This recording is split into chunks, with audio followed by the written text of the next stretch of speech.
العلي العظيم صل على محمد وآل محمد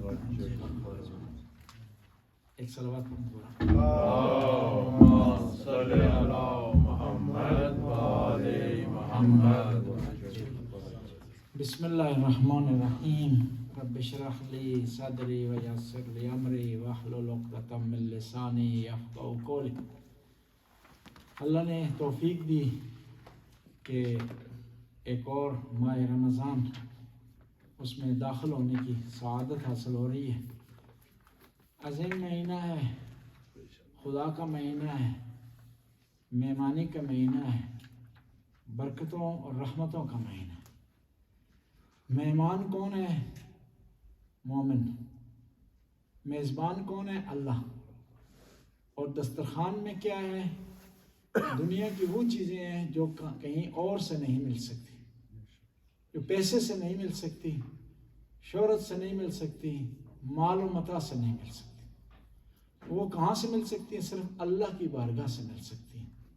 اور اس مہینے میں وہ چیزیں انسان حاصل کر سکتے جو سارا سال حاصل نہیں ہو سکتی۔ سارا سال انسان رحمت کو ڈھونڈتا ہے، تلاش کرتا ہے، اس کے پیچھے بھاگتا ہے، اس کے لیے کوشش کرتا ہے، لیکن اس مہینے میں رحمت انسان کو تلاش کرتی ہے۔ اس مہینے میں ایک اللہ کی طرف سے کھلی آفر ہے، اور کئی جو قانون اللہ نے اس مہینے میں تبدیل کر دیے۔ عام مہینوں میں یہ ہے کہ جاگتے ہوئے عبادت ہو سکتی ہے، ارادے سے عبادت ہو سکتی ہے، اس کے علاوہ عبادت شمار نہیں ہوگی۔ لیکن اس مہینے میں بعض ایسے کام ہیں جو غیر ارادی ہیں، وہ بھی عبادت میں شمار ہوتے ہیں۔ سونا کہیں بھی نہیں لکھا ہوا کہ عبادت میں شمار ہو، لیکن اس مہینے میں سونا عبادت میں شمار ہے۔ سانس لینا انسان کا غیر ارادی عمل ہے، غیر اختیاری عمل ہے، مجبور ہے سانس لے انسان، اور جو جس پر مجبور ہے وہ عبادت میں شمار نہیں ہو سکتا۔ لیکن اس مہینے میں خدا نے اتنی کرم کی ہے، اتنی رحمت کی ہے کہ سانس لینے کو بھی عبادت شمار ہے۔ قد اقبل علیکم، کہ تمہاری طرف آ رہا ہے، یعنی تمہاری طرف آ رہا ہے، تمہیں ڈھونڈ رہا ہے۔ ویسے نہیں آ رہا، تنہا نہیں آ رہا، اپنے ساتھ چیزیں لا رہا۔ ہم چھوٹے بچے ہوتے تھے نا، تو کہا جاتا تھا فلاں مہمان آنے والا، تو اگر مہمان ایسا ہو جو مٹھائی لائے، کوئی چیزیں ساتھ لائے تو خوش ہوتے تھے، اس کا انتظار کرتے تھے۔ اور جو مہمان بوجھ بنے تو اس کا کوئی بھی انتظار نہیں کرتا۔ جی تو یہ جو آپ کی طرف آ رہا مہینہ یہ رحمت لے کر آ رہا ہے، برکت لے کر آ رہا ہے، مغفرت لے کر آ رہا ہے، استغفار لے کر آ رہا ہے، اس لیے خوشی کا مہینہ ہے۔ قرآن میں ارشاد ہوتا ہے یا ایھا الذین آمنوا کتب علیکم الصیام، اے ایمان والو تم پر روزے فرض کر دیے گئے، واجب قرار دیے گئے ہیں۔ یعنی یہ جو روزہ ہے یہ خاص ہے کس کے لیے؟ ایمان والوں کے لیے۔ ہر عبادت میں ریاکاری ہو سکتی ہے، لیکن روزہ خالص عبادت ہے۔ اس لیے قرآن خدا کہتا ہے حدیث قدسی میں الصوم لی وانا اجزی بہ، روزہ میرے لیے اور اس کی جزا میں۔ بے شک یعنی بعض دوسری باتیں اس میں خدا نے وسیلہ قرار دیے فرشتوں کو کہ وہ عبادت کو لیں گے، قبول کریں گے، حساب و کتاب ہوگا۔ لیکن روزے کے بارے میں کہ الصوم لی وانا اجزی بہ، اس کی جزا میں ہوں، یعنی اتنی عظیم۔ کتب علیکم یا ایھا الذین، اے ایمان والو، خدا نے تمہیں نوازا ہے، تمہیں برکتوں سے، رحمتوں سے نوازا ہے۔ کتب علیکم الصیام، اور یہ روزہ تم پر فرض کر دیا گیا، کما کتب علی الذین من قبلکم، اور یہ اس طرح تم پر فرض ہے جس طرح پہلی قوموں پر فرض تھا۔ بعض لوگ کہہ سکتے ہیں کہ اللہ ہم سے پیار کرتا ہے، محبت کرتا ہے، ہم سے چاہت کرتا ہے، پھر ہم کی سختی کیوں کرتا ہے؟ آپ چاہتے ہیں کہ آپ کا محبوب بھوکا رہے، پیاسا رہے؟ نہیں چاہتے نہیں، لیکن پھر کیوں اللہ چاہتا ہے کہ ہم بھوکے رہیں، پیاسے رہیں؟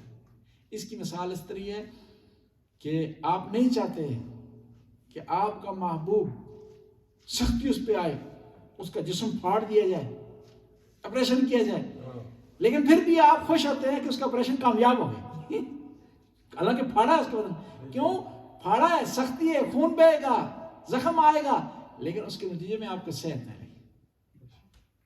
خدا نہیں چاہتا آپ بھوکے رہیں پیسے، لیکن اسے پتا ہے یہ بھوک و پیاس آپ کے فائدے میں، اس لیے وہ چاہتا ہے، محبت کرنے کے باوجود بھی چاہتا ہے کہ آپ بھوکے اور پیاسے رہیں،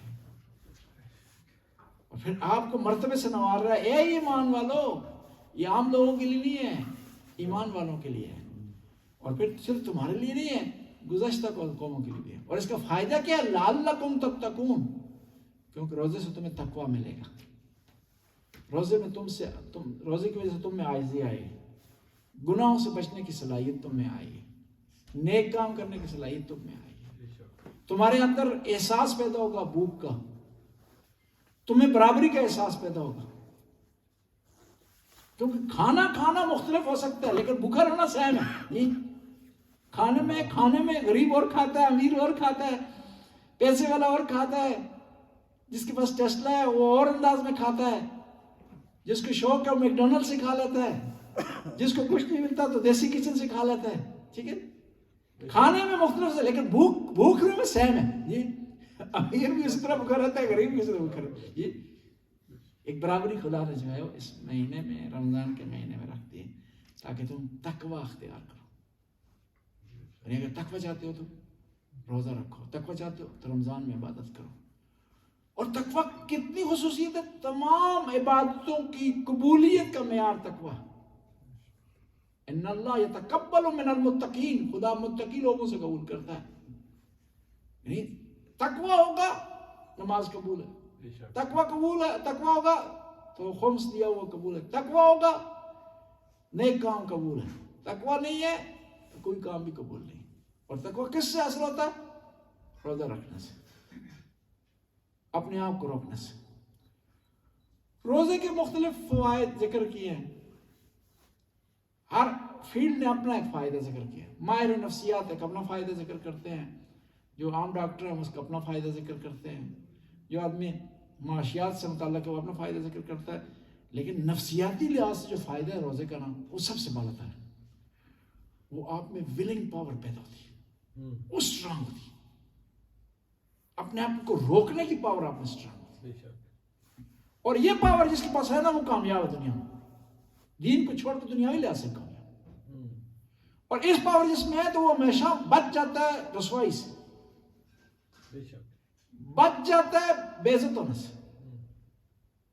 جس میں پاور ہے وہ نہیں بے عزت ہوتا، مال حرام رشوت اس کے سامنے، ولنگ پاور مضبوط ہے، ٹھکرا دیتا اس کو۔ نماز کا ٹائم ہے، گپی لگا رہا ہے، باتیں کر رہا ہے، ولنگ پاور ہے اس میں، تو وہ نماز کی طرف چل جائے۔ گناہ تیار ہے اس کے لیے، آمادہ ہے، اور یہ گناہ اس کے لیے ذلت کا باعث بن سکتے ہیں، دین کو چھوڑیں دنیاوی لحاظ سے، لیکن ولنگ پاور مضبوط ہے تو اپنے آپ کو گناہ بچا سکتے۔ دنیا میں کئی لوگ ہیں اس وجہ سے رسوا ہو گئے، اس وجہ سے شرمندہ ہو گئے، اس وجہ سے ان کی عزت داؤ پر لگ گئی کہ ولنگ پاور ہمیں نہیں تھی۔ ولنگ پاور نہیں تھی، ان کی بے عزتی ہو گئی۔ اور کون سی عبادت ولنگ پاور میں اضافے کا سبب بنتی ہے؟ کیا ہے؟ روزہ۔ کھانا آپ کے سامنے کھا سکتے ہیں، ظاہر نہیں، چھپ کر کھا سکتے ہیں، غسل خانے میں جا کر کھا سکتے ہیں جی، لیکن اللہ کو مدنظر رکھتے ہیں، اپنے آپ کو روک لیتے ہیں۔ بس روزے کے فائدے اس لیے چلنا چاہتا ہے کہ ہم بھوکے رہیں، پیاسے رہیں اور اس عبادت کو بجا لائیں۔ ٹائم جو ہے وہ 3-4 منٹ رہ گئے ہیں، اتنی دیر میں آپ وضو وغیرہ کریں گے، اور جو ہے 33 منٹ پر ہیں۔ خدایا ہماری اس قلیل سی عبادت کو قبول و منظور، ہمارے گناہوں سے درگزر، نیک کام کرنے کی توفیق عطا فرما، برائیوں سے بچنے کی توفیق عطا فرما، زمانے کے امام کے ظہور میں تعجیل فرما، ہمیں امام کے انصار میں سے کرو۔ یا اللہ جو روزہ ہم نے رکھا ہے اس میں کوتاہیوں سے معاف فرما، یا اللہ تو غفور رحیم، ہمارے روزے کو کامل و مکمل فرما۔ یا اللہ جو مرحومین ہیں ان کی مغفرت فرما، ان کے درجات کو بلند فرما، ان کی قبروں کو منور فرما۔ اللہم صلی علی محمد۔ صلی اللہ محمد۔